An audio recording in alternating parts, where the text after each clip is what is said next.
Pak Azman. Ya, Assalamualaikum Pak Teguh. Waalaikumsalam. Silakan Pak Azman. Ya, saya ingin bertanya, mohon arahannya dari Pak Teguh sendiri, pengalaman Pak Teguh sendiri, step by step bagaimana membuat perencanaan dan menata modal investasi maupun cuan yang dihasilkan, supaya kita bisa mencapai atau at least mendekati target keuangan yang diinginkan dan dalam jangka waktu yang diharapkan. Karena kita sama-sama tahu bahwa banyak sekali faktor-faktor luar yang di luar kontrol kita ya, supaya kita bisa mencapai target yang kita inginkan. Itu mohon arahannya Pak Teguh. Wassalamualaikum warahmatullahi wabarakatuh. Saya tanya dulu Pak Azman. Ya, Berapa cuan yang Pak Azman inginkan? Berapa persen? ya, saya pemula ya Pak Teguh. Jadi saya berharap antara sekitar kalau bisa antara 30 sampai 50 kalau memungkinkan gitu. Dalam waktu? Nah, saya berharap kalau memungkinkan minimal atau dalam waktu 2 tahun paling maksimal ya. 50% dalam waktu 2 tahun. Bukan setahun 50%, lalu tahun depan 50% lagi. Bukan begitu. Tapi total. Total, karena saya pengalaman saya nggak pernah mencapai seperti itu Pak Teguh. Pengalaman di mana? Di saham? Saya di saham. Pak Azman sudah lama di saham? Saya sebenarnya belum lama di saham ya. Saya pernah coba-coba tapi berapa kali gagal karena memang belum pernah dapat mentor ya sama sekali. Jadi banyak ikut-ikutan lah katakanlah gitu Pak Teguh. Jadi, nah sekarang saya lagi mencoba menata. Saya sudah mencoba akun mirrornya Pak Teguh sudah saya copy, sudah persis seperti itu. Nah saya lagi mencoba sekarang menata bagaimana supaya target keuangan saya bisa bisa mendekati at least target keuangan saya. Kalau 30-50% dalam waktu 2 tahun, berarti dalam 1 tahun itu sekitar 15 sampai 25%, kurang lebih. Iya betul, itu moderat terlalu pesimis kah, moderat atau bagaimana? Dan pengalaman Pak Azman selama ini, profitnya tidak sampai segitu? Tidak sampai segitu. Atau malah rugi? Rugi pernah, tapi lebih juga pernah, tapi nggak sebesar itu. Saya jawab ya Pak Azman. Ya kan. Terima kasih Pak Teguh.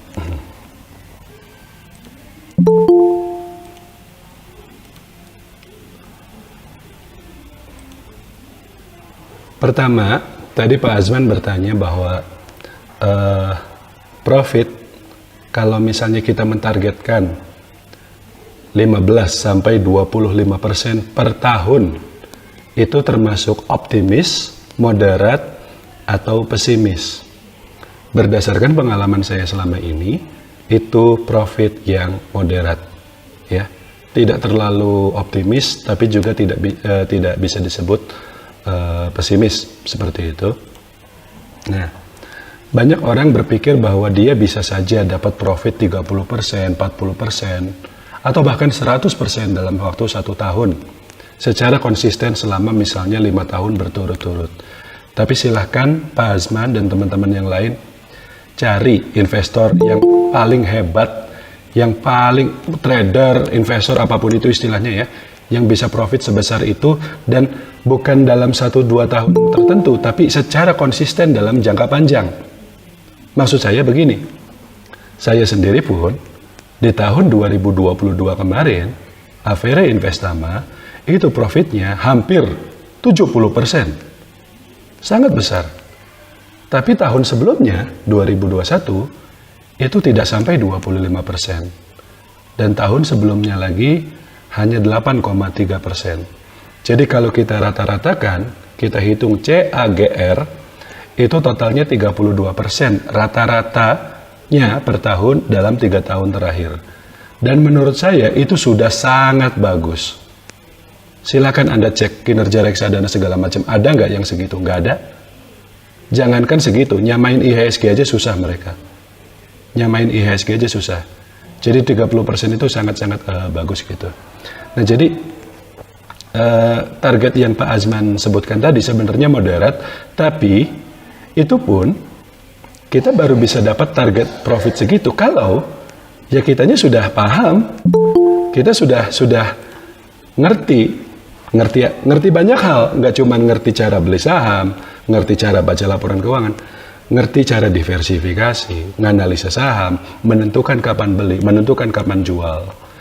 Dan saya sudah jelaskan juga di seminar bahwa untuk bisa menguasai itu semua, kalau Anda ikut seminar, ya sejam 2 jam beres.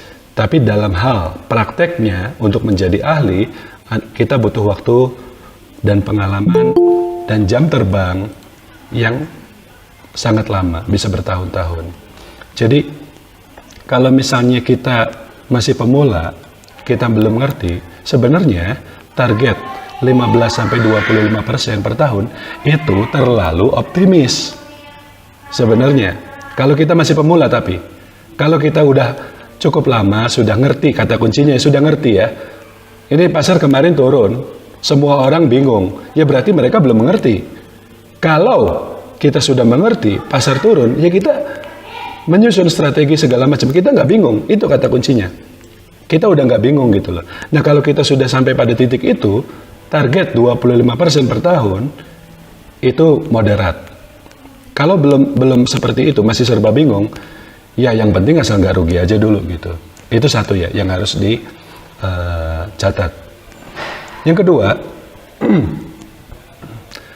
Pak Azman juga katakan bahwa ada banyak faktor yang tidak bisa kita kontrol. Betul, betul sekali. Dan ini kita bicara dari sudut pandang investor profesional dengan jam terbang yang juga sudah lama. Kami sudah bisa mengontrol emosi. Emosi ya, ini sesuatu yang juga pemula, nggak usah pemula, yang pengalaman sekalipun belum tentu bisa melakukannya. Untuk tidak panik, untuk tidak mengejar kereta ketika saham lagi naik. Ini saham turun terus, apa yang terjadi? Bingung, kita cari-cari. Tapi kita tenang aja nih, itu nggak semua orang bisa melakukannya. Tapi let's say, Pak Azman bisa mengontrol emosi. Dan teman-teman yang lain juga. Anda juga bisa menganalisa, Anda bisa menyusun strategi segala macam. Intinya udah hebat banget lah, udah profesional banget gitu. Seperti itu. Tapi tetap, bahkan jika posisi Anda seperti itu, posisi Anda sudah sangat hebat, sudah punya jam terbang sangat tinggi dan seterusnya, tetap ada banyak hal yang tidak bisa kita kendalikan. Satu, arah pasar, Pak. Bagaimana caranya kita tentunya pengen IHSG naik terus, toh. Ya, kita tentunya pengen saham kita naik terus, setiap hari kalau bisa. Tapi pada prakteknya kayak gitu enggak? Enggak. IHSG bisa turun setiap saat. Dan seringkali tanpa harus ada penyebab tertentu. Kadang turun sendiri gitu. Nggak usah karena ada peristiwa krisis atau apapun. Seperti yang terjadi kemarin, barusan. Ya, di bulan Januari ini. Kedua, kinerja emiten. Kita beli saham, kinerjanya bagus, laporan keuangannya bagus. Dan kita sudah analisa juga prospeknya ke depan akan bagus terus. Jadi nggak cuma periode sekali ini aja.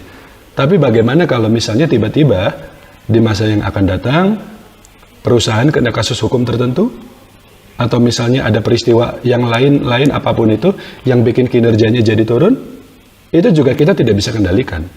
Dan kalau begitu kita mau tidak mau harus jual sahamnya dan belum tentu dalam posisi profit. Kadang bisa rugi juga. Seperti itu. Dua hal itu aja sih Pak. Arah pasar dan juga kinerja emiten ke depan. Ini sekali lagi dengan asumsi kita sudah bisa mengendalikan emosi dan lain-lain. Nah, kalau demikian, kalau misalnya kita tidak bisa mengendalikan arah pasar dan tidak bisa menebak secara persis juga IHSG besok akan naik atau turun, termasuk saham kita apakah besok akan naik atau turun, ya, dan kinerja emiten juga ke depannya bagaimana, maka apa sih yang harus kita lakukan? Ini juga sudah sering saya sampaikan sebenarnya, Pak Azman dan yang lain, teman-teman yang lain. Diversifikasi. Orang pemula kebanyakan, Pak Teguh tolong kasih tahu saya satu saham aja lah, nggak usah banyak-banyak, yang bisa multi bagger dalam waktu 6 bulan langsung profit 100%. Ya kalau ada saham seperti itu ngapain saya kasih tahu Anda? Kalau saya tahu gitu, persis, pasti saham itu akan naik sebanyak itu, ngapain saya kasih tahu orang-orang? Mending saya simpan sendiri. Enggak Pak. Justru karena kita tidak bisa menebak saham mana yang akan naiknya paling banyak, ya kita nggak bisa beli hanya 1, 2, atau 3 saham. Saya sudah sering sampaikan, kita beli saham itu minimal 10. Harapannya tentu saja 10 saham ini semuanya naik, dan dalam waktu yang bersamaan. Tapi sering terjadi, dari 10 itu, ya hanya 6 atau 7 yang naiknya mencapai target yang kita inginkan, dan juga dalam jangka waktu yang kita inginkan juga. Sementara 3 atau 4 saham lain mungkin tetap naik, tapi waktunya lebih lama, atau lebih buruk lagi, tidak pernah naik, justru turun. Tapi itu nggak masalah, karena ada 7 saham lainnya yang sesuai dengan harapan kita. Dia naik tepat waktu dan juga dengan persentase kenaikan yang maksimal. Nah, ini makanya tadi di awal saya sampaikan, Pak Azman. Betul, kalau kita beli saham secara individual, dan saya sendiri juga sudah menunjukkan, saya sudah buktikan, ada loh saham yang saya beli hari ini, dalam waktu beberapa bulan kemudian, tidak sampai 1 tahun, itu naiknya bisa 200-300%. Kami di Averi Investama, cukup sering dapat saham seperti itu. Biasanya dalam 1 tahun tertentu, ada saja saham yang naiknya setinggi itu. Tapi apakah semua saham kita naiknya setinggi itu? Tidak. Ada juga yang justru harus cut loss. Nah, berarti kalau dirata-ratakan, ya target profitnya hanya 25% saja per tahun. Meskipun sekali lagi, tahun kemarin, saya sempat hampir 70%. Tapi itu nggak bisa dijadikan patokan. Kita lihat tahun depan bagaimana. Saya akan puas jika misalnya kita bisa profit 20% atau 25%. Saya tidak berharap profit sebesar itu lagi. Tidak realistis kita berharap profit sebesar itu setiap tahun. Itu satu mengenai tiap-tiap saham mungkin ada yang naik, ada yang turun, diversifikasi. Dan yang kedua terkait IHSG, ya saya juga sama sudah jelaskan di seminar. Kalau misalnya kita sudah bisa melihat tanda-tanda bahwa pasar akan turun, maka sebelum pasar itu turun, bukan sesudah, bukan seperti sekarang ketika IHSG sudah turun. Sebelum pasar itu turun, ya kita jual sebagian saham, kita kumpulin cash, misalnya kita pegang saham 100 juta, ya kita jual 30 juta, ya 40 juta, jangan semuanya, sebagian saja. Ketika sahamnya turun seperti sekarang, kita bisa beli lagi di harga bawah. Tapi saya kasih tahu, itu juga tidak gampang untuk melakukan itu. Perlu latihan. Kebanyakan orang terlambat, baru kepikiran jual ketika pasarnya sudah turun. Tapi nggak apa-apa, Pak. Lakukan itu, praktekkan. Lama-lama nanti kita bisa terbiasa. Cukup, Pak Azman. Oke, kita